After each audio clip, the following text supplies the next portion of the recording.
So I'm currently behind the wheel of the 2025 Toyota GR Corolla, and this thing features a unique GR4 all-wheel drive system, which allows you to kind of tweak where the power is going in the all-wheel drive system. And I'm going to take a moment to showcase just how to do that.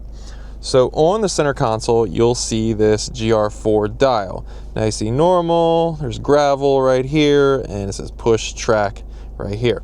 So on the gauge cluster, you see it says GR4 normal right there.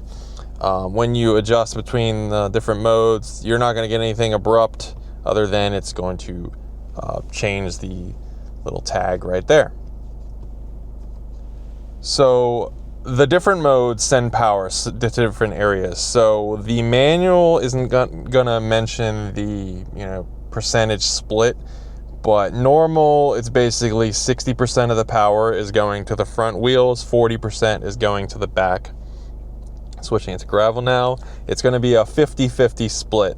So 50% of the power is going to go to the front, 50% straight to the back. It's going to be 50-50 split.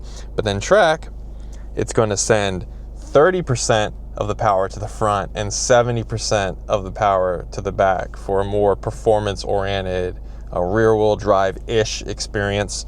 And that's just kind of how the GR4 dial adjusts that. If you have any questions on which situations you need to use normal or gravel, because obviously track is kind of more designed for track, or maybe if you're kind of canyon carving, nice windy road situation, just be safe and use it. But for normal and gravel, if you have any questions on when you should use those different GR4 modes, just leave them in the comments below, and I'd love to answer your questions and point you in a direction on when to use them.